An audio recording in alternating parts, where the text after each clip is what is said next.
video kali ini aku akan menjawab pertanyaan dari teman-teman yang bertanya tentang gimana sih tipsnya agar judul penelitian itu cepat di ACC. Nah, tapi sebelumnya jangan lupa klik subscribe dan turn on notification biar kamu selalu dapat informasi terbaru dari video-videoku selanjutnya. Nah, jadi ketika kita mengajukan judul penelitian, biasanya kita itu nggak tiba-tiba judul pertama langsung diterima. Dulunya waktu skripsi aku mikir kayak gitu, jadi minimum kita harus mengajukan 3 sampai 5 judul penelitian baru nanti akan ada yang di ACC. Nah, tapi ternyata ketika S2, aku mengajukan judul pertamaku dan langsung di ACC sama dosen pembimbing. Nah, di situ aku mikir sebenarnya dari judul pertama pun itu udah bisa di ACC sama dosen kalau misalnya memenuhi beberapa kaidah. Kalau sebagian besar dosen itu sebenarnya punya benang merah yang kalau kamu ikuti judulmu akan langsung di ACC, atau kalau nggak cepat di ACC, nggak perlu mengajukan 3 sampai 5 judul, 1 atau maksimal 2 judul itu udah bisa di ACC asalkan kamu memenuhi kaidah-kaidah yang standar. Sebenarnya udah standar penulisan secara ilmiah. Apa aja sih itu? Yang pertama yaitu keterbaruan atau keunikan dari penelitian. Nah, jadi kalau misalnya mengajukan suatu judul, pastikan judul tersebut itu unik atau baru. Karena kalau misalnya nggak ada keterbaruannya, artinya penelitianmu plagiasi. Dan kalau misalnya dari judul aja udah plagiasi, apalagi nanti isinya. Nah, ngomong-ngomong soal keterbaruan, harus seterbaru apa sih penelitian itu? Nah, jadi ketika kita melakukan suatu penelitian yang terbaru, biasanya nih kalau kita nggak punya dasarnya, sama dosen pasti diminta benar-benar bikin penelitian yang baru, yang nggak pernah ada. Tapi kalau misalnya kayak gitu, nanti kamu sendiri yang akan kesulitan saat melakukan penelitian. Kenapa? Karena kalau misalnya penelitian benar-benar baru dan nggak pernah ada yang meneliti sebelumnya, sama sekali nih ya, itu nanti akan bisa dengan mudah dibawa untuk paten. Nah, tapi kesulitannya adalah dalam mencari referensi.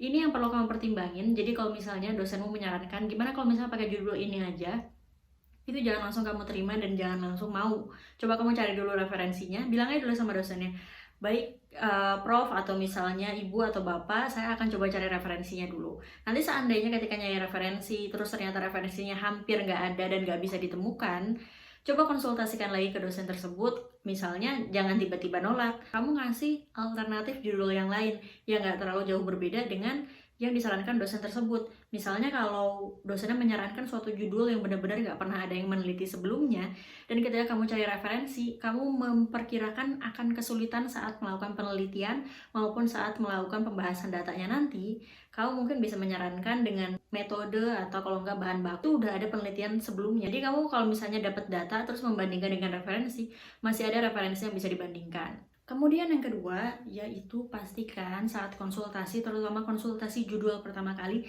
jangan cuma mengajukan judul aja, tapi juga ajukan draftnya, atau minimal kayak overview seperti apa sih penelitianmu secara keseluruhan. Nggak perlu yang detail banget, nggak perlu yang kayak proposal, nggak usah. Karena yang ini baru mengajukan judul yang pertama kali kan. Kalau misalnya kita langsung bikin proposal terus ternyata nggak di ACC, ganti judul lagi, bikin proposal lagi, akan lama banget waktunya.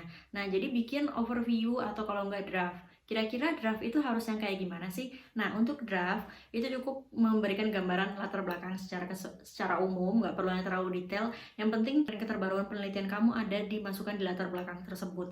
Terserah mau 1, 2, atau 3 paragraf. Setelah itu metode secara keseluruhan, atau kalau nggak misalnya keunikan kamu di bagian metode malah ya.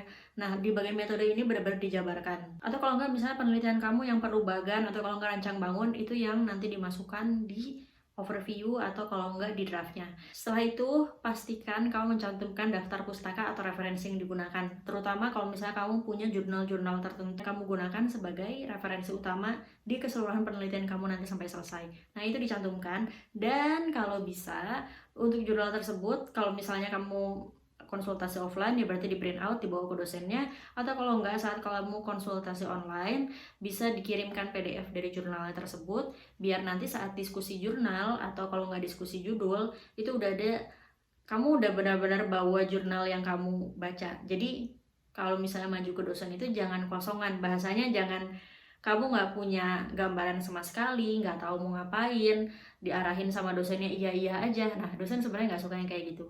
Jadi itu 2 hal yang harus kamu lakukan kalau misalnya mau mengajukan judul ke dosen. Dengan cara seperti ini, Ini sudah pernah aku coba saat konsultasi judul tesis, dan dalam konsultasi pertama kali itu sudah langsung di-ACC judulnya dan diminta untuk membuat proposal. Nah, silakan ikuti langkah-langkah ini biar proses pengajuan judul kamu bisa lebih cepat selesai dan juga kamu bisa langsung lanjut ke proposal. Nah, kalau kamu merasa, aku ngajuin judul nih susah banget, kira-kira bikin draft kayak gimana? Nah, kalau misalnya kamu kesulitan, ada sebuah jasa yang membantu untuk konsultasi, pembuatan draft, dan konsultasi judul juga, yaitu Mocha Kreatif. Linknya sudah aku tulis di description di bawah ini. Kamu bisa menghubungi adminnya langsung dan bisa langsung berkonsultasi terkait judul penelitian kamu. Segitu aja, terima kasih sudah menonton video ini sampai akhir. Jangan lupa klik subscribe dan turn on notification. Terima kasih.